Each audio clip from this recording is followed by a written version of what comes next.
읽겠습니다. 또 내게 지팡이 같은 갈대를 주며 말하기를 일어나서 하나님의 성전과 제단과 그 안에서 경배하는 자들을 청량하되 성전 바깥 나라는 측량하지 말고 그냥하라. 이것은 이방인에게 주었은즉 그들이 거룩한 손을 40달 동안 지파르리라. 내가 나의 두 증인에게 권세를 주리니 저희가 굵은 베옷을 입고 1260일을 예언하리라. 그들은 이 땅의 주 앞에 서 있는 두 감람나무와 눈꽃대니 만일 누구든지 저희를 해하고자 한즉 저희 입에서 불이 나서 그 원수를 소멸할지니 누구든지 해하려 하면 반드시 이와 같이 죽임을 당하리라. 그들이 권세를 가지고 하늘에 닿아 그 예언을 하는 날 동안 비가 오지 못하게 하고 또 권세를 가지고 물을 흘러가게 하고 아무든지 원하는 대로 여러 가지 재앙으로 땅을 치리로다. 저희가 그 증거를 마칠 때에 무적행으로부터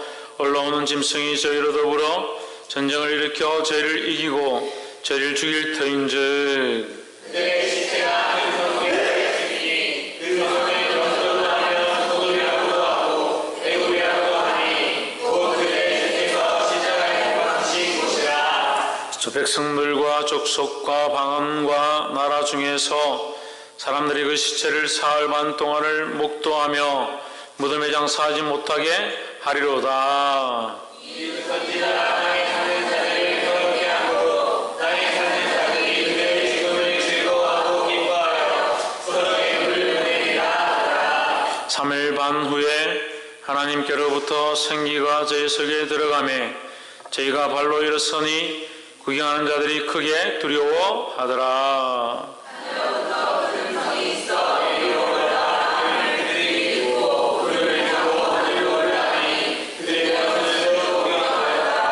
함께 읽읍시다. 그 시에 큰 지진이 나서 성십분의 1이 무너지고 지진에 죽은 사람이 7천이라. 그 남은 자들이 두려워하여 영광을 하늘의 하나님께 돌리더라. 아멘. 기도하겠습니다. 영광과 찬양을 받으시기 합당하신 하나님, 주임 전에 나오게 하시고 주의 말씀을 듣게 하심을 감사합니다. 오늘 이 거룩한 말씀을 함께 나눌 때에 하나님의 거룩함대에 흘러가게 하시고 인간적인 뜻됨이 아니라 주의 거룩의 말씀을 떼며 예수 그리스도의 몸된 교로 자라가기에 부족함이 없도록 도와주시옵소서.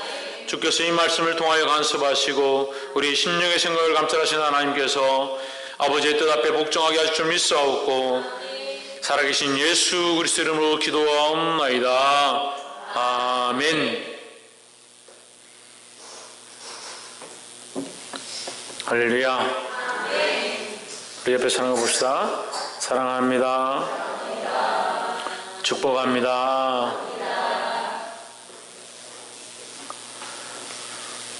할렐루야. 따라합시다. 우리는 교회이다. 우리는 교회입니다. 우리가 요한계시록을 처음 시작할 때에 우리는 교회라고 했습니다. 우리는 등대 대신 예수 그리스도 안에 붙어있는 촛대와 같은 존재들이다 하는 겁니다. 등대 대신 예수 그리스도에게 붙어있지 못하면 감람유를 공급받지 못하고 감람유 기름이 없으면 이 불은 피는 것처럼 하지만 금방 꺼져버린다. 교회는 예수 그리스도로부터 공급되어지는 성령의 은혜가 있어야 뭐가 있어야? 성령의 은혜가 있어야 흘러간다라는 겁니다. 이 성령의 은혜를 무시하고 그리스도부터 공급되어지는 것을 무시하고 서 있다 하더라도 그것은 교회가 아니다는 거예요. 이미 교회의 역할을 하지 못하는 것이고 교회로서 쓰임받지 못하는 것이다는 겁니다.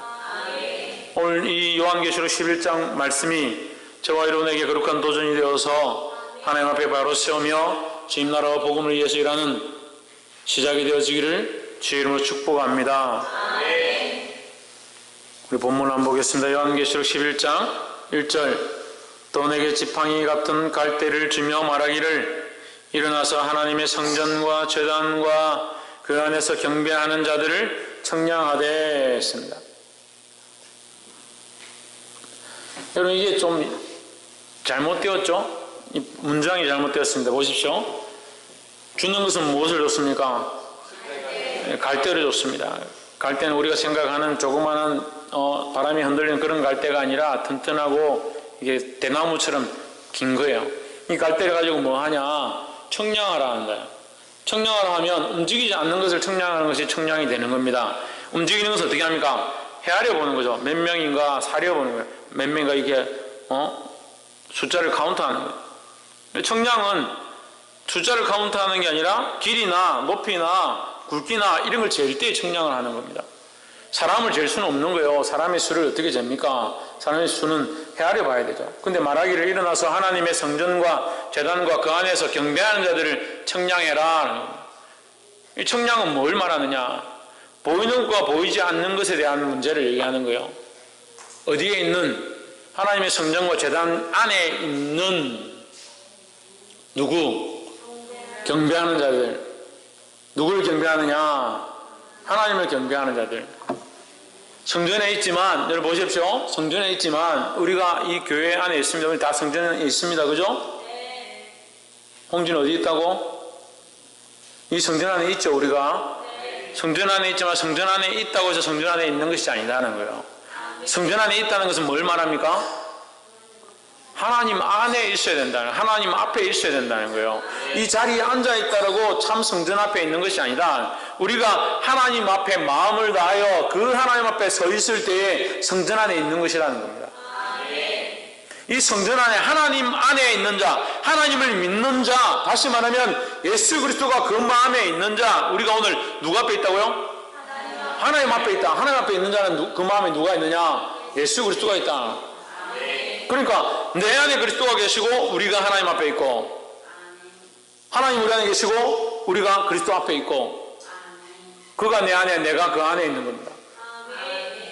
그 하나님의 성전과 제단과 그 안에서 경배하는 자, 교회에 똑같이 나와 있지만 어떤 사람들은 성전 밖에 앉아 있고 어떤 사람은 성전 안에 앉아 있는데, 성전 안과 밖을 어떻게 얘기하느냐? 예배한다고 여기 앉아 있는 것이 다 성전 안에 있는 것이 아니라는 거죠. 하나님 앞에 있어야, 하나님을 만나야, 하나님 앞에 예배해야, 하나님과 영적 교제가 있어야 성전 안에 있는 것이라는 겁니다. 교회에 앉아 있는데 마음은 세상에 있습니다. 생각은 다른 데 가 있습니다. 다른 생각들로 가득합니다. 그러면 성전 안에 있는 것이 아니라는 거죠.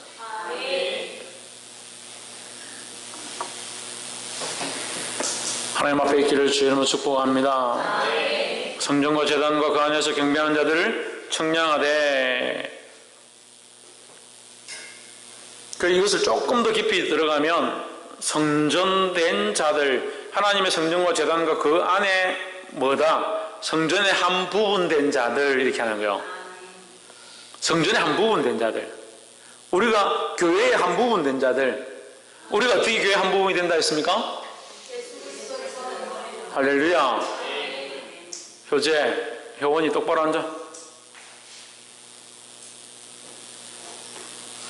누구를?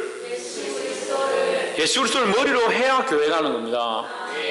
여러분, 이 건물이 교회가 아니라 예수 그리스도를 머리로 해야 교회고, 이 교회가 예수 그리스도를 머리로 한 예배를 똑바로 드려야 그것이 교회라는 겁니다. 나 자신도 예수 그리스도를 머리로 해야 교회의 모습을 가지는 겁니다. 이 교회된 자들이 모인 것이 참 교회라는 거예요. 그래서 하나님의 성전과 그 제단과 그 안에서라고 하는 이것은 어떻게 보면 성전 안에 한 구성 요소가 되었다라는 거죠. 누가? 경배하는 자들이. 성전 안에 한 구성 요소가 되었다. 누가? 경배하는 자들이. 우리가 교회의 한 구성 요소가 되었다. 누가? 교회된 내가. 네, 교회 안에 한 구성원이 되었다. 누가? 교회된 내가. 어떻게 하면 자격이 있다고요? 예수 그리스도를 머리로 해야만, 예수 그리스도를 주로 섬겨야만 교회의 자격이 되어진다는 거예요. 교회는 장로가 3명 서야 목사가 1명 있고, 그래 당회가 설립되고, 그런 게 아니라 예수 그리스도가 머리가 되어야 교회라는 거예요. 그러니까 이 예수 그리스도가 머리가 된 가장 큰 교회가 뭐냐? 하나님 나라죠. 예수 그리스도와 하나님이 주인 되시는 데가 어디냐? 하나님 나라다. 그 하나님 나라는 지금 보이지 않지만 우리가 예수 그리스도를 머리로 하면 내가 이 하나님 나라에 보이지 않는 작은 교회로 구성이 된다는 거예요. 이걸 잊어버리면 안 돼요. 내가 세상에 어느 곳에 가 있다 하더라도 나는 하나님의 교회의 한 부분이다라는 사실입니다. 11장 2절에 성전 밖 마당은 청량하지 말고 그냥 두라. 이것을 이방인에게 주었은즉 저희가 거룩한 성을 42달 동안 짓밟으리라 했습니다. 성전 밖 마당이다. 이제 성전 안과 성전 밖에 있는 거죠. 1절은 하나님의 성전 안을 청량하라 했고 2절에서는 성전 밖은 청량할 필요가 없다. 성전 밖은 뭐냐? 경배하는 자들이 없는 곳을 얘기하는 겁니다. 그러니까 교회 안에도 예배하러 와 있는 사람이 있고 예배하지 않는 사람이 있다는 거예요. 지금 오늘 똑같이 앉아서 예배 드리고 있지만 예수 그리스도를 머리로 하고 예배하는 자가 있고 예배하지 않는 자가 있다는 거예요. 아유, 목사님 우리가 찬양했고 기도했고 말씀도 듣고 목사님 말씀하신 거 드리려고 하는데 뭘 우리가 예배하지 않습니까? 예배한다는 건 예수 그리스도가 머리가 된 거죠. 예수 그리스도가 머리가 안 되고 자기가 머리가 되는 겁니다. 그러니까 자기 마음에 안 들면 나는 이렇게 하는 게 마음에 안 든다. 목사님 저렇게 하는 게 마음에 안 든다. 교회가 이렇게 하는 게 마음에 안 든다. 마음에 안 들면 어쩌라고. 예수 그리스도가 머리가 되어서 주님이 원하시는 대로 이렇게 하지 않으니 마음이 아프다 이렇게 돼야지. 내가 그걸 보니까 그렇게 하는 건 아니다.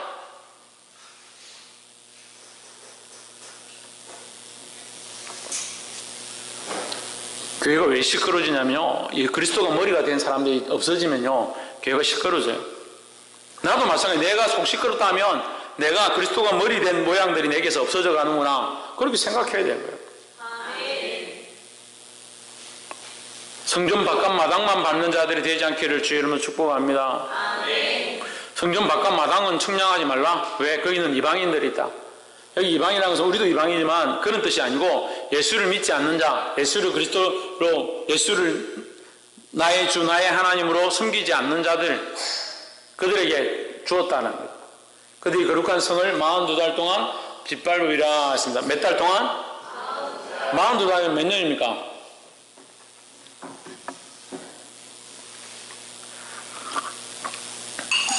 예? 3년 반이죠? 뭐 그리 오래 걸려요? 42달에서 3년 반이에요. 3년 반. 12달이 1년 12달이잖아요. 가르쳐 드려요?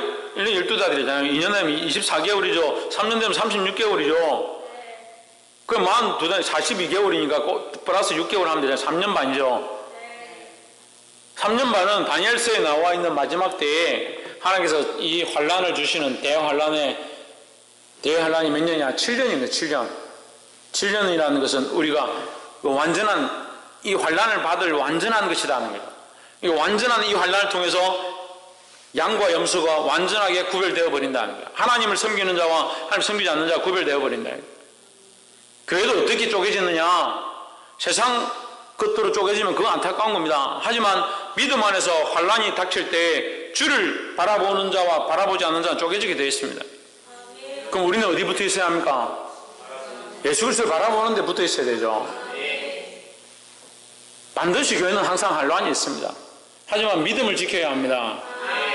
성전 바깥 마당을 청량하지 말고 42달 동안 짓밟으리라. 3년 반입니다. 그러니까 완전한 수가 7년인데 이게 원래 7년 대환란을 얘기해요. 7년 대환란이 있는데 하나님께서 긍휼히 여기셔서 어떻게 하느냐? 그것을 감해 주셨다는 거죠. 감해서 어떻게 하느냐? 반으로 줄였다는 겁니다. 그래서 3년 반의 환란과 3년 반의 환란을 쪼갭니다. 그래서 3년 반을 쪼개면 3년 반 동안 환란이 있는데 뒤에 말씀드릴게요. 이제 7년의 환란이 있는데 하나님께서 긍휼을 베푸셔서 3년 반으로 쪼개는 거예요. 그래서 42달 동안 성전을 핍박하는 겁니다. 성전을 밟는다는 것은 핍박한다는 거죠. 어제 우리가 여호수아서 10장 통해서 봤죠.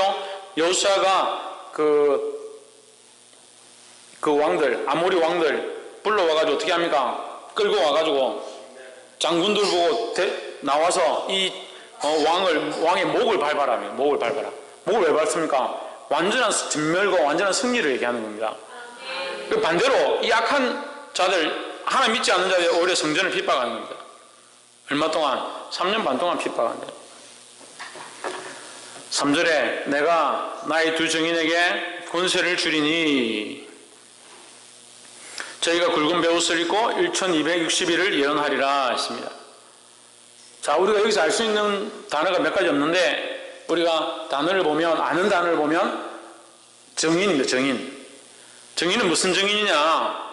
두말할 나위 없이 예수 그리스도의 복음을 전하는 거, 예수 그리스도를 증거하는 정인이죠. 네, 뭘 증거하겠습니까? 뭐가 정인 되겠습니까? 예수 그리스도는 주다. 예수님은 우리를 위하여 죽으셨다. 그 예수를 믿으면 구원을 얻는다. 이걸 증거하는 게 정인이죠. 그래서 우리는 뭐다? 우리는 정인이다. 예수님이 정인이라는 거예요. 그러니까 집에 가서 똑바로 증언해야 된다는 거예요.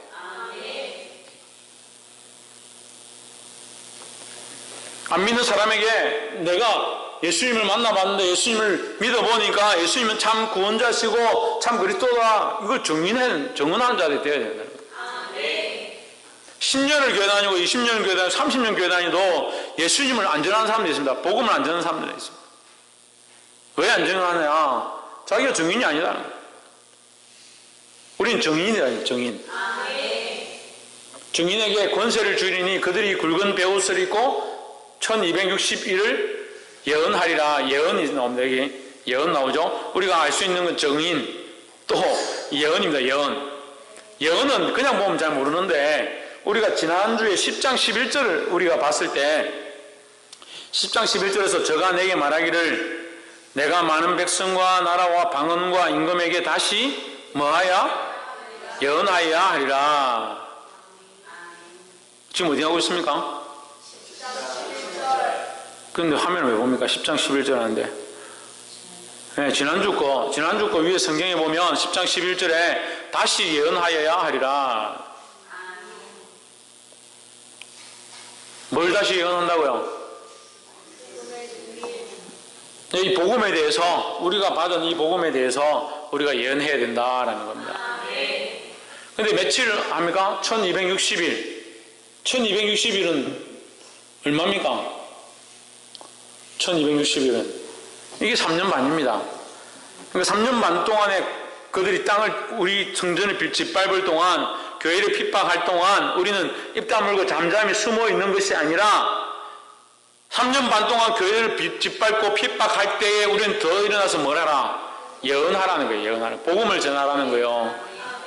할렐루야. 그래서 쓸데없는 예언하지 말고 예수 그리스도는 다시 오신다. 이것보다 더 큰 예언이 어디 있습니까? 옆에 사람 보시죠. 예수님은 다시 오십니다. 예수님이 다시 오신다는 것이 가장 큰 예언이에요. 뭐 우리 집에 뭐 좋은 길한 일이 있을 거다. 그게 예언인 줄 착각하고. 우리에게 확실한 예언은 뭐냐? 예수님이 다시 오신다. 그 그리스도로 말미암아 우리에게 구원이 있고 우리가 그 하나님 나라에 들어간다. 이것보다 더 확실한 예언이 어디 있습니까? 두 정인에게 권세를 주리니 그들이 굵은 베옷을 입고 1260일을 예언하리라 했습니다. 이 예언은 또 알 수 있는 게 뭐냐? 권세와 연결되어 있다는 거예요. 권세와. 우리가 예언을 할 때에 권세가 있다는 거죠. 이 복음을 전할 때에 권세가 있다는 거죠. 예수 그리스도를 증거할 때에 권세가 있다는 거죠. 근데 쓸데없이 다른 데 자꾸 권세를 얻으려고 하는 거예요. 다른 걸 예언하려고 하고 다른 권세를 얻으려고 하고 그렇지 않다는 겁니다. 우리는 예수 그리스도를 증거하고 그분이 다시 오신다는 것을 예언할 때 우리에게 뭐가 주어지냐? 권세가 주어진다는 거예요.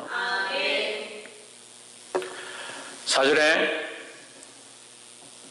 이는 이 땅 주 앞에 있는 두 감람나무와 두 촛대니 했습니다. 여기 좀 어려운 말이 나오는데 두 감람나무와 두 촛대다. 이거 스가랴서 4장에 보면, 여러분 나중에 적어놓고 보십시오. 스가랴서 4장에 보면 그 우리가 계시록 풀 때 반드시 스가랴서, 다니엘서, 에스겔서 이렇게 봐야 합니다. 보지 않으면 연결이 안 되거든요. 이 스가랴서에 보면 이 감람나무와 두 촛대에 대해서 얘기가 나오는 겁니다. 감람나무와 두 촛대는 연결되어 있습니다. 감람나무에 기름을 짜서 촛대에 등불을 밝힐 수 있는 겁니다. 그리고 두 개 연결되어 있죠. 이 두 감람나무는 뭐냐? 하나님 앞에 기름 부어 세워진 자를 얘기하는 거예요. 이 땅에 주 앞에 서 있는 두 감람나무, 두 감람나무 위에 두 정인과 연결되어 있겠죠. 그러면 두 감람나무는 뭐 하는 사람이냐? 우리가 알 수 있는 부분만 보면 권세를 가진 자다. 무슨 권세? 정인의 권세를 가진 자다.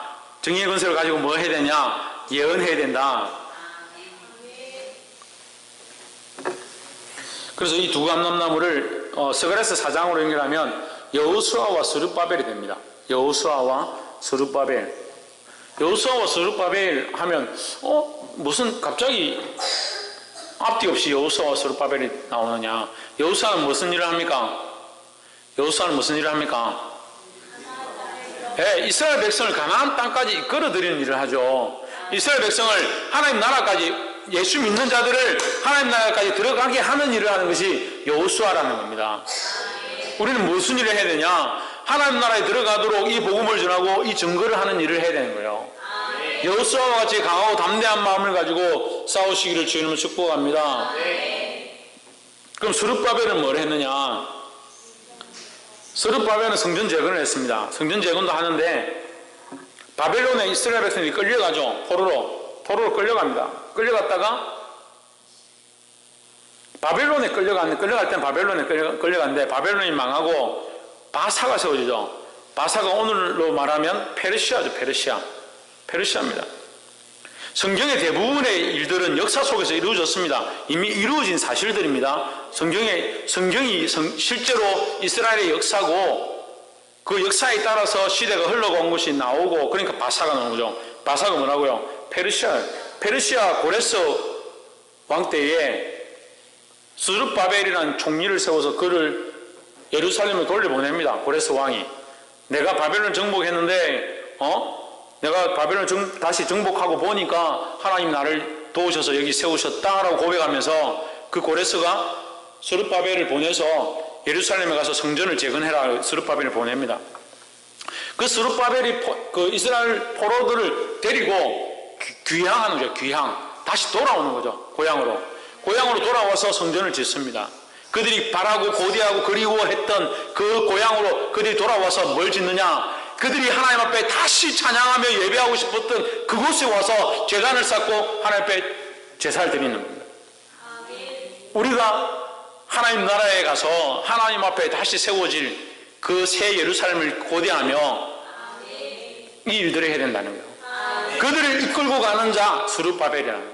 이 백성들을 이끌고 다시 와서 성전을 재건하고 거기 하나님 앞에 분향하게 할 일을 맡은 자가 스룹바벨이다. 그 여호수아와 스룹바벨의 일은 거의 비슷한 일이죠. 그래서 스룹바벨은 누구 앞에 있느냐? 다윗 앞에 있습니다. 다윗은 누구 앞에 있습니까? 예수 그리스도 앞에 있습니다. 시대적으로. 그래서 스룹바벨은 예수 그리스도의 혈족인 거죠. 예수 그리스도의 조상인 거죠. 그 스룹바벨을 통해서 다윗이 나오고 다윗을 통해서 예수 그리스도가 태어나거든요. 이렇게 얘기했다가 나중에 가면 스룹바벨의 아들이 누구냐? 다윗이다. 그렇게 얘기하면 안 됩니다. 조상이라는 거죠.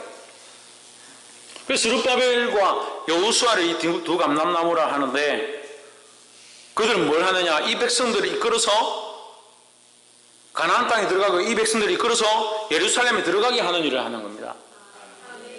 그래서 성전 안에 있는 자, 성전 안에서 예배하는 자, 하나님을 경배하는 자는 어떤 일들을 해야 되냐? 우리만 열심히 하나님께 경배하고 예배하면 되지요. 천만의 말씀입니다. 우리는 예언하는 일을 맡았습니다. 예언하는 이 일들을 해야 합니다. 그들은 뭘 하냐? 이 땅에 주 앞에 서 있는 하나님 앞에서 무슨 일을 더 열심히 해야 되느냐? 이 복음을 전하는 것, 이것을 예언하는 것, 이 예수 그리스도를 말하는 것을 더 열심히 해야 된다라는 겁니다. 그래서 교회는 예수 그리스도를 머리로 한 모임이 교회이고 그 교회가 가고 보내는 일을 하는 겁니다. 내가 와서 은혜의 공급함을 감람나무로부터 이 기름의 공급함을 받고, 그죠? 잘 보세요. 말씀을 4절에 내가 그리스도 앞에 와서 예수 그리스도를 머리로 하니까 성령이 우리 안에 역사하셔서 뭘 주느냐? 성령의 기름 부으심이 있는 거예요. 성령의 기름 부으심을 들고 세상 가운데 나가서 뭘 비추냐? 촛불을 비추는 겁니다. 불을 비추는 겁니다. 그 빛을 비추는 겁니다. 그 빛을 비춘다고 할 거를 괜히 촛불을 비춘다 했더니 감람나무가 성령의 기름 부으심을 상징한다는 거예요. 우리가 그리스도 안에 와서 예수 그리스도를 머리로 하면 성령의 기름 부으심이 있고 그 성령의 기름 부으심으로 공급함을 받아서 세상 가운데 가서 뭘 비추냐? 빛을 비추는 자리에 되어야 되는 거예요. 그 세상에서 빛이 되라 하니까 도덕과 상식과 세상에서 배운 그 원리를 가지고 자꾸 빛을 비추려 하니까 할 수 있을 때는 되는데 안 돼, 힘들고 어려울 때는 못 하는 거죠. 그 빛이 됐다 안 됐다 끔뻑끔뻑하는 거 형광등도 아니고. 그리스도 안에 있어서 성령의 공급함을 받아서 내가 힘들고 괴롭고 어렵고 나는 할 수 없다 하더라도 성령의 도우심으로 빗댄 삶을 살아야 되는 거예요. 그게 두 감람나무와 두 촛대의 사명이라는 겁니다. 할렐루야. 그럼 정리가 되죠? 2절, 3절, 4절 정리가 되죠? 우리는 하나님 앞에 예언하고 증거하는 권세를 가진 자들이다 라는 거예요. 그럼 우리는 뭘 해야 되냐? 그리스도 안에서 예수 그리스도를 머리로 한 이 공급하심을 받은 것을 가지고 세상에 가서 빗댄 삶을 살아야 된다는 겁니다. 할렐루야. 그렇지만 세상은 우리를 어떻게 한다? 핍박한다는 거야. 핍박한다. 그건 하나님께서 우리를 위하여 또한 허락하신 것이다. 우리를 핍박하고 우리를 박해하는 것을 그냥 내버려 두신 것이라는 거야. 얼마 동안? 3년 반 동안. 그 3년 반은 어떠한 의미인지 우리가 정확하게 알 수 없지만 어쨌든 1260일 동안 우리를 박해한다. 5절에 만일 누구든지 죄를 해하고자 한즉 저희 앞에서 불이 나서 그 원수를 소멸할지니 누구든지 헤아려 하면 반드시 이와 같이 죽임을 당하리라. 누구든지 그들을 해하고자, 그들은 누굽니까 이게? 5절에 그들은 누굽니까? 여호수아와 스룹바벨이죠. 그래 정인들이죠. 정인들. 예, 이 복음을 전하는 자들에게는 어떠한 권세가 있느냐? 어떠한 독을 마셔도 해를 받지 않고, 할렐루야. 병든자의 손을 얹은 적 나음을 얻으리라. 그게 주님 우리에게 주신 권세라는 거예요. 귀신을 물리치고 병자를 고치고 독을 마셔도 해를 당치 아니하는 이 권세를 가지고 담대히 나아가야 되는 겁니다. 그들의 입에서 불이 나와서 그들의 원수를 삼켜버릴 것이요 누구든지 그들을 해오고자 하면 반드시 그와 같이 죽임을 당하리라. 입에서 불이 나온다는 것은 권세를 얘기합니다. 불은 하나님의 심판을 얘기하죠. 이게 지금 학자들이 그렇게 해석해 놓은 것을 제가 이제 여러분이 알아듣기 쉽게 제가 이렇게 설명을 하는 거예요. 근데 제가 설명할 때 이것이 제가 소화가 안 되면 제가 설명을 안 하는데 학자들이 그렇게 말하고 있고 저도 이게 공감이 되니까 설명하는 거예요. 불이 나온다는 거예요. 하나님의 심판을 얘기하고 우리는 뭘 선포해야 되냐? 복음을 선포하는 거죠. 복음을. 그들이 믿거나 안 믿거나 우리는 담대히 복음을 선포하는 겁니다. 그들이 듣지 않으면 결국 그들이 듣지 않음으로 심판을 받게 되어 있다는 거죠. 듣지 않는 것이 결국 뭐다? 지옥 심판의 길을 선택한 것이라는 거죠. 그래서 괜히 그 실갱이 할 필요 없습니다. 집에서 불이 나가야 되니까 내가 너는 이제 다 죽었다 그렇게 싸울 필요가 없어요. 그들이 이 복음을 전했는데 안 들으면 어떻게 됩니까? 안 들음으로 말미암아 그들은 하나님의 심판 안에 언젠가는 당하게 될 거니까 우리는 내버려 두면 돼요. 우리가 신랑하고 시비 걸고 싸울 필요가 없습니다. 그들을 해하고자 하면 반드시 그와 같이 죽임을 당하리라 했습니다. 6절에 저희가 원세를 가지고 하늘을 닫아 그 예언하는 날 동안 비 오지 않게 못하게 하고 또 권세를 가지고 물을 변하여 피 되게 하고 하늘을 닫아 비가 오지 못하게 하고 이 누가 한 겁니까? 누가 한 거예요? 엘리야가 했죠. 엘리야가 구약에서 아합왕과 이세벨이 이스라엘 백성으로 엄란히 우상을 섬기게 하니까 바알신을 섬기게 하니까 엘리야를 통해서 하나님께서 엘리야가 비가 오지 않을 것이다.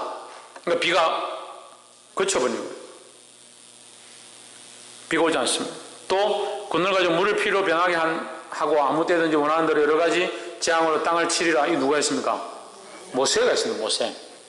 그러니까 우리가 지난 주일을 했잖아요. 주일 오후 예배 때. 우리가 신약과 구약을 같이 보고 있는 것이 감사합니다. 우리가 지난주 주일 때 마태복음 하면서 뭐라고 했습니까? 마태복음 17장에 할 때 모세와 엘리야는 하나님의 길을, 예수님이 오실 길을 예비하는 자인데 모세는 율법의 대표고 엘리야는 선지자의 대표다는 겁니다. 그 율법과 선지자는 뭘 얘기하고 있다? 네, 예수 그리스도를 얘기하고 있다. 율법으로는 구원을 얻을 수 없으니 그리스도의 은혜가 있어야 되고, 그죠? 엘리야는 누구를 얘기하고 있다? 선지자는 뭘 얘기하고 있다? 오실 메시아에 대해서 증거한다는 거예요. 그러니까 율법도 선지자도 예수 그리스도를 증거한다는 겁니다. 그러니까 율법으로든 선지자로든 그들이 외치는 것들, 그 외치는 권세로 싸워서 이긴다라는 겁니다. 그래서 이제 11장 5절과 6절을 모세와 엘리야에 했던 일들이라 이렇게 얘기를 하는데 결국 모세와 엘리야가 했던 건 뭐냐? 하나님의 말씀을 대언하고 예언하고 증거했죠. 마찬가지로 우리도 오늘날 이 일들을 해야 한다는 겁니다.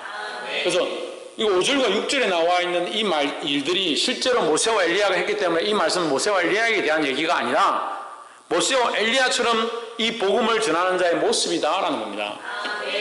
그럼 결론적으로 얘기하면 이 두 정의는 뭐냐? 이 두 정의는 교회라는 거예요. 교회라는 거예요. 교회는 무슨 일을 해야 되냐? 두 가지 일을 해야 되는 겁니다. 두 가지 일을 해야 됩니다. 뭘 해야 됩니까? 복음을 전하고 또 제가 두 가지 다 얘기했어요. 복음을 전하고 또 예언하고 그게 복음을 전하는 거죠. 또 짧게 얘기하면 잘 모르죠. 빨리 얘기하고 짧게 얘기하면 복음을 전하고 따라서 복음을 전하고 빛이 되는 것이다. 복음을 전하고 빛이 되는 것이 교회가 해야 될 모습이라는 거예요. 교회는 세상 가운데서 항상 이 복음을 예수 그리스도를 증거하는 일을 하고 성령에 이끌려 빛이 되는 겁니다. 우리 기준은 착하게 그게 아니라 성령에 이끌린 빛이 되는 삶을 사는 거예요. 우리 개인도 마찬가지고 개인도 이 복음을 전하고 또 뭐하고? 빛으로 나타나고 교회도 이 공동체인 교회도 이 복음을 전하고 빛으로 나타나고 할렐루야. 7절 저희가 그 증거를 마칠 때에 무주갱으로부터 올라오는 짐승이 저희로 더불어 전쟁을 일으켜 저희를 이기고 저희를 죽일 터인즉 했습니다. 자 보십시오. 그들이 그 정언하는 시간 얼마나 줬습니까? 1620일 줬죠. 3년 반 줬죠. 3년 반 동안 그들이 핍박을 당하면서 뭘 하느냐? 핍박과 함께 복음을 전하는 겁니다. 그래서 복음 전하는 것에 반드시 뭐가 있다? 핍박이 있다. 신앙생활 잘하려고 하면 뭐가 있다? 핍박이 있다. 하나님 원하신 대로 살려고 하면 뭐가 있다? 핍박이 있다는 거죠. 그럼 핍박이 없다. 나는 핍박이 없어요. 하면 뭡니까? 나는 말씀대로 잘 안 사고 있는 거예요. 옆에 사람 보시죠. 말씀대로 살 때 고난을 기뻐합시다. 고난이 기쁜 게 아니고 고난과 환난과 핍박이 기쁜 게 아니라 내가 복음대로 살았음을 내가 말씀대로 살았음의 증거가 뭐냐? 이 환난과 핍박이라는 거죠. 그래서 환난과 핍박이 있으면 그래도 내가 말씀대로 살려고 지금 하고 있구나 이렇게 생각하는 거예요. 천정아 집사님 뭐라고요? 네 맞습니다. 말씀대로 살려고 하면 고난과 핍박이 있다는 거예요. 맞추는 게 중요한 게 그렇게 사는 게 중요하죠. 천정이 뭐라고요? 복음을 전할 때 핍박과 고난이 있다. 7절에 그들이 그 증언을 마칠 때에 이 복음을 전하는 시간들이 다 된 때에 3년 반이 끝났다. 3년 반이 끝났다. 그 핍박의 시간이 끝났을 때에 무주갱으로부터 올라온 짐승이 그들과 더불어 전쟁을 일으켜 그들을 이기고 그들을 죽일 터인즉 이 짐승이 뭐냐? 이 사단의 권세죠. 사단의 권세죠. 근데 이제 이 부분은 이제 적그리스도라고 많이 해석합니다. 그리스도를 대적한 자, 적그리스도가 다른 게 아니고 그리스도를 대적하는 겁니다. 그리스도를 대적한 자, 적그리스도다. 짐승이 올라와서 누구와 그리스도를 믿는 자들과 전쟁을 하는 겁니다. 그래서 이 시대는 참된 교회가 없고 참된 그리스도인이 없는 시대가 되어가는 거예요. 그래서 이 믿음을 지키고 참된 그리스도를 사는 게 있는 거예요. 얼마나 이단과 수많은 사수들과 악한 것들이 많은지. 8절에 저희 시체가 큰 성길에 있으리니 이제 우리가 복음을 다 전하고 나서 어떻게 됐느냐? 우리 그리스도인들이 교회가 복음을 다 전하고 나서 어떻게 됐냐? 죽임을 당했습니다. 죽임을. 이건 예언되는 겁니다. 죽임을 당하게 됩니다. 죽고 나서 그들의 시체가 큰 성길에 있으니 그 성은 영적으로 하면 소돔이라고도 하고 뭐라고요? 소돔은 가장 폐역한 성이죠. 그래서 그리스도의 복음이 죽어버린 곳 그렇죠? 그리스도의 복음을 전하는 자들이 죽어버렸으니까 이제 더 이상 복음을 전할 자들이 없다는 그곳이 소돔이라는 거예요. 점점 이 나라가 그렇게 돼가지고 이 세상이 그렇게 돼가고 있죠. 그리스도의 복음을 전할 자들이 없어져가고 예수 그리스도를 우리의 구주다고 말할 사람들이 없어져 가는 거예요. 여러분, 우리 교회는 그렇게 되지 않기를 소망합니다. 우리 교회도 마찬가지예요. 좀 내년에 하나님께서 우리 교회 안에 크신 복을 주실 줄 믿습니다. 그것은 밝게 보는데 또 문제는 우리죠. 하나님 주시겠다는 약속이 틀린 적은 없어요. 우리가 잘 못 지키지. 근데 하나님께서 우리에게 그런 복을 주시는데 문제는 우리가 이 그리스도의 복음을 똑바로 말하느냐 안 하느냐, 그런 교회 역할을 똑바로 하느냐 안 하느냐는 거예요. 이 좋은 교회, 이 아름다운 교회도 예수 그리스도를 머리로 하지 않으면 이 소돔처럼 돼가는 겁니다. 우리끼리 재밌고 좋고 즐기고 하다 보면 소돔 될 수 있습니다. 조심해야 합니다. 소돔이라고도 하고 애굽이라고도 하니, 애굽은 뭐라고 해석해야 된다 했습니까? 세상이다, 이 세상이다.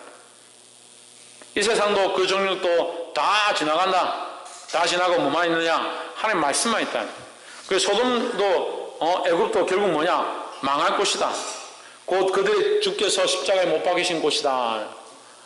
자, 이 말씀을 잘 해석해야 되는데, 그들이 주께서 십자가에 못 박이신 곳은 예수님이 십자가에 못 박혀서 어떻게 합니까? 어떻게 됐습니까? 죽었죠. 그래서 그 골짜기를 뭐라고 합니까? 무슨 골짜기를 합니까? 골고다를 뭐라고 합니까? 해골 골짜기죠. 해골 골짜. 죽음이 있는 곳이죠. 죽음이 있는 곳. 왜 죽음이 있습니까? 소망이 없으니까 죽음이 있죠. 소망이 죽었잖아요. 소망이 누군데요? 예수 그리스도죠. 그럼 이 땅의 소망은 누구냐? 당신들이에요. 당신들. 여러분들이에요. 저와 여러분들이 이 땅의 소망이에요. 왜 우리가 이 땅의 소망이냐? 이거 아멘 잘 안 하네. 왜 우리가 이 땅의 소망이냐? 나는 아무것도 아닌데 내가 지금 뭘 하느냐? 예수 그리스도를 증거하기 때문에, 예수 그리스도를 전파하기 때문에, 예수 그리스도의 이름으로 믿는 삶을 살기 때문에 우리가 이 세상의 마지막 소망이다라는 거죠. 내가 잘나서 소망이 아니고, 옆에 사람 보시고, 그대는 이 세상의 소망입니다. 우리는 이 세상의 마지막 소망이 되어야 된다는 거예요. 그러니까 소돔과 애굽에는 뭐가 없느냐? 이 복음 전하는 자, 이 예수 그리스도를 바라보는 자, 이 십자가 지고 주님을 따라가는 자들이 죽어버렸다, 없다는 거죠. 죽임을 당했다는 거죠. 그래서 그 땅은 무슨 땅이다? 소돔이다. 그 땅은 이 세상이라는 거죠. 9절, 백성들과 족속과 망원과 나라 중에서 사람들이 그 시체를 사흘 반 동안을 목도하며 무덤에 장사하지 못하게 하리로다. 자, 이 말씀은요, 제가 여러분 알아듣기 쉽게 설명할게요. 시체를 내버려 두면요, 조롱하는 겁니다. 모욕하는 겁니다. 우리가 시체를 왜 가지고 와서 꼭 찾아야 되고 뼈조각도 찾아서 무덤을 왜 그렇게 합니까? 공경하는 차원에서 그렇게 하죠. 어쨌든 조상에 대한 저는 별로 그렇게 생각 안 하지만 어쨌든 조상에 대한 그 예를 다 갖추고 어떻게 하려고 하는 거죠. 마찬가지로 죽은 시체를 묻어주는, 장사 지내주는 것이 원래 기본적인 예의예요. 근데 어떻게 합니까? 길거리 버려두고 쳐다보고 구경거리를 삼았다. 모독하는 거죠. 예수 믿는 사람들을 모독하는 거죠. 예수 믿는 사람들을 조롱하는 거죠. 백성들과 족속들과 방언들과 나라들이 뭐 하느냐? 예수 믿는 자들을 죽인 그 시체, 예수 믿는 사람들의 시체를 길에다 내버려두고 그들을 조롱한다. 그러면 이것은 다시 말하면 그리스도를 조롱하는 겁니다. 그리스도와 그 복음과 하나님 나라를 조롱하기 시작하는 겁니다. 얼마나 조롱하느냐? 3년 반 동안 조롱하는 겁니다. 사흘 반. 사흘 반이 3년 반을 은유적으로 표현한 거예요. 그러니까 지금 이 성경은 11장에 나와 있는 지금 1절부터 13절까지는 계속 7년에 대한 그 개념을 가지고 7년을 반 쪼개서 3년 반, 3년 반, 3년 반을 사흘 반, 사흘 반으로 표현하고, 이걸 날짜로 1620일이라 하고, 46개월이라는 거예요. 그래서 46개월, 반을 쪼개서 46개월 동안은 그리스도인들이 열심히 복음을 전하게 되는데, 우리가 지금 이때에 있는 거죠. 복음을 전할 때. 하지만 나중에는 적그리스도들이 일어나서, 이단과 사술들이 일어나서 우리를 핍박해서 이 복음을 못 전하게 하는 거예요. 그걸 죽이고, 그리스도인들을 죽인 대로 또한 뭐 하느냐? 조롱하는 거죠. 조롱하는 거예요. 방언과 나라 중에서 사람들이 그 시체를 사흘 반 동안을 보며 무덤에 장사하지 못하게 하리로다. 조롱하는 거예요. 놀리고. 그럴 때가 점점 가까워오죠. 얼마 전에 제가 무슨 일이 있어서 이렇게 갔는데, 저는 좀 특징이 이렇게 두 가지 세 가지를 같이 해야 이렇게 해야 되는 건 아닌데, 두 가지 세 가지를 같이 이렇게 소화를 좀 합니다. 뭔 일을 하면서도 누가 얘기를 하면 다 알아듣고, 뭐 이렇게 집중해서 뭘 하면서도 누가 얘기를 하면 이렇게 듣는데, 제가 이렇게 막 집중해서 뭔 일을 하고 있는데, 지나가던 초등학생들이 지나가면서 뭐라고 하냐면, 소름 끼친다고, 막 그러면서 얘기를 하고 지나가는. 제가 막 하고 있는데, 뭐라고 하냐면, 야, 예수천당이란다, 예수천당. 세상에 예수천당이 무슨 말이고, 소름 끼친다. 그렇게 하면 지나가는 거야. 마음이요, 얼마나 아프고요. 그 아이들이 얼마나 완악해 보이는지. 예수천당이란 말 자체가 소름 끼친다. 닭살 돋는다. 듣기 싫다고. 그래도 우리 어렸을 때는요, 예수천당 이런 말 하면 아무렇지도 않습니다. 그럼 지금 교회 가야 천국 간다 이런 말 하면요, 진짜 싫어합니다. 예수 믿어야 천국 가고, 절에 가면 지옥 간다 이러면 난리 나죠. 조금 더 있으면 이제 우리를 잡아 죽이려 하겠죠. 10절에 이 두 선지자가 땅에 거하는 자들을 괴롭게 한 거로, 땅에 거하는 자들이, 두 선지자는 아까 얘기한 그 여호수아와 스룹바벨 같은 자, 그 우리입니다, 우리. 여호수아처럼 싸우고, 여호수아처럼 이스라엘 백성을 이끌어가고, 스룹바벨처럼 하나님 나라를 확장케 할 자, 그 자들이 땅에 있는 자들을 괴롭게 했다. 땅에 있는 자들 이렇게 하면 어려우니까 쉽게 말하면 땅에 속한 자, 그 이 세상에 속한 자, 사단에게 속한 자, 사단에 속한 자에게 괴롭겠다. 어떻게 괴롭겠냐?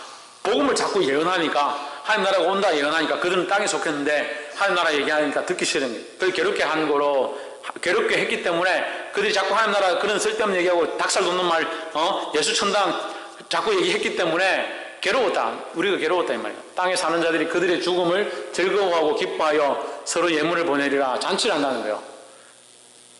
시간이 지나면 예수 믿는 사람들이 핍박당하고 교회가 문을 닫는 것을 보고 잔치할 사람들이 있어요. 예수 믿는 사람들을 망하는 것들을 보고 좋아할 이런 시대가 오고 있다는 거예요.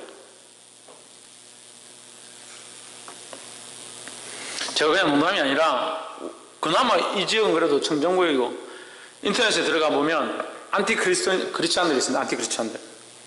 얼마나 더러운데, 예수를 십자가에 못 박아놨습니다. 그 안티 크리스찬들의 홈페이지에 첫 장면에 예수님이, 그리고 예수님 십자가에 못 박아놨습니다. 왜? 죽어야 된다고, 예수가. 예수님 이제 다시 십자가에 달리실 이유가 없습니다. 이미 우리를 구원하셨기 때문에. 그 예수를 십자가에 못 박아버린 거예요. 그건 당신 아무것도 아니다 이 말이에요.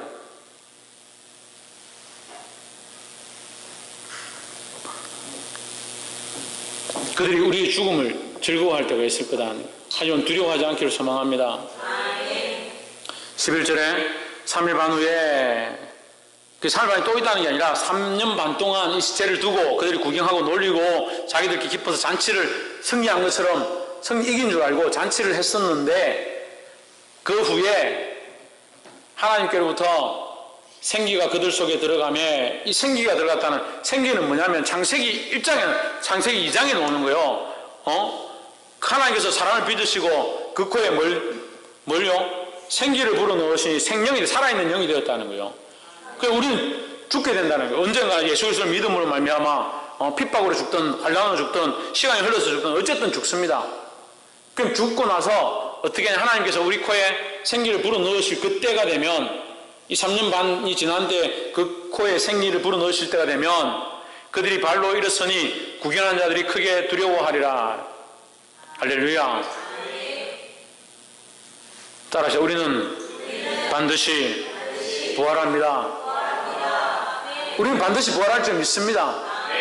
우리가 우리의 힘을 부활하는 것이 아니라 하나님이 주시는 생명으로, 하나님 공급하시는 새 생명으로 다시 살게 된다는 거예요. 12절, 하늘로부터 큰 음성이 있어 이리로 올라오라 함을 저희가 듣고 구름을 타고 하늘로 올라가니 저희 원수들도 구경하더라. 데살로니가 전서 4장 16절 한번 봅시다. 데살로니가 전서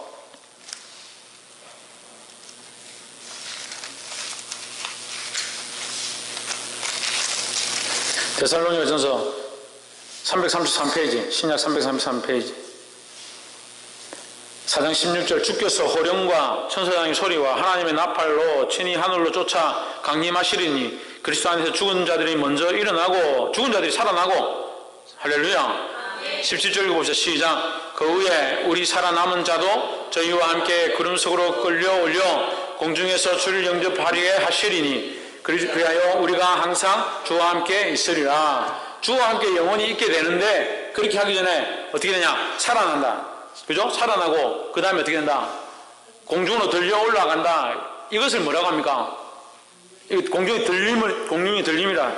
이걸 휴거랍니다. 휴거. 공중 들림이다.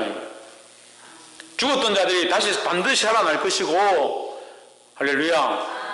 죽었던 자들이 반드시 살아날 것이고 공중으로 들려 올라갈 것이다 라는 거예요. 별로 안 올라가고 싶은가 보네요. 안 올라가고 싶습니까? 그럼 지옥에 가고 싶습니까? 공중에 들려 올라가게 돼 있다. 오라 함을 그들이 듣고 구름을 타고 하늘로 올라가니 구름을 타고 올라가서 하나님을 만나게 될 줄 믿습니다. 그리고 그들의 원수들도 구경하더라. 이것은 구경하더라 이 말을 왜 썼는가 볼 때에 이것은 가시적인 일이 된다는 거예요. 우리가 부활해서 다시 살아나서 하나님 앞으로 올라가게 되는 것은 우리만 보는 것이 아니고 육체가 아니고 영으로 이렇게 가는 것이 아니고 모든 자들이 반드시 보게 될 것이라는 거예요. 할렐루야. 그래서 어떤 사람들 착각하는 거예요. 천국 가서 영원히 살 때 영만 삽니다. 천만의 말씀이에요. 누가 영만 산다고 그랬습니까? 썩지 아니할 새 몸으로 입을 것이고 했습니다. 우리가 몸을 입는데 썩지 아니할 새 몸을 입는다. 썩지도 않고 패하지도 않고 후패하지 않는 그런 영원한 몸을 입는다라는 거예요. 할렐루야. 13절에 그 시에 큰 지진이 나서 성 10분의 1이 무너지고 지진에 죽은 자들이 7천이라 그 남은 자들이 두려워하여 영광을 하늘의 하나님께 돌리더라 했습니다. 이 13절에 나와 있는 영광을 하늘의 하나님께 돌리더라, 이것도 그 학자들의 의견이 분분합니다. 영광을 하나님께 돌리더라, 그래서 하나님 믿는구나. 그래서 그 사람들이 휴거되는 장면을 보고 회개하고 돌아오는 사람들이 있구나 라고 해석하는 사람도 있고 반대로 그냥 하나님께 영광만 돌리고 하나님을 두려워하고 벌벌 떨긴 하는데 돌아오지 않더라,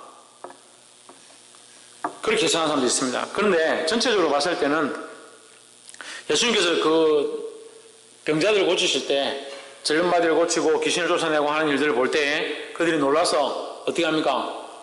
두려워하면 하나님께 영광을 돌리죠. 바리새인 서기관들도 하나님께 영광을 돌리죠. 그렇게 하면 뭐라 합니까? 그리스도를 믿지 않습니다. 그래서 이 문장은 이 하나님의 성도들이 다시 부활해서 하나님 앞으로 들려 올라가는 이 휴거 장면을 온 세상이 보겠지만 회개하는 자는 별로 없을 것 같아요. 그렇게 해석하는 게 옳을 것 같습니다.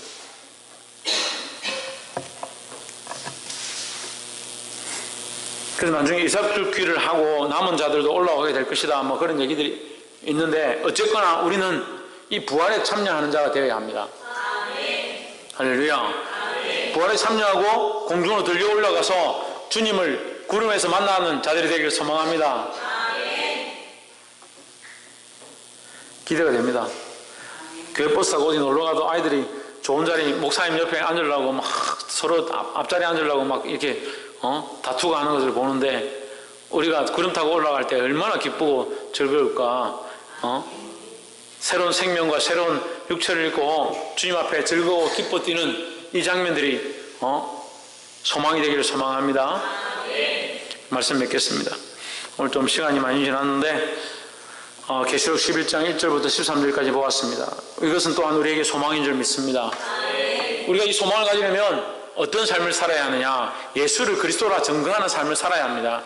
이 증인의 삶을 살지 못한다면 우리에게 환난도 없을 거고 핍박도 없을 거고, 또한 환난과 핍박이 없는 자는 또한 뭐가 없다? 부활과 영원한 생명이 없다는 거예요. 이 믿음을 지키고 환난과 핍박을 이김으로 영원한 하나님 나라의 생명을 얻는 소망하는 자들이 되기를 주의 이름으로 축복합니다. 기도하겠습니다.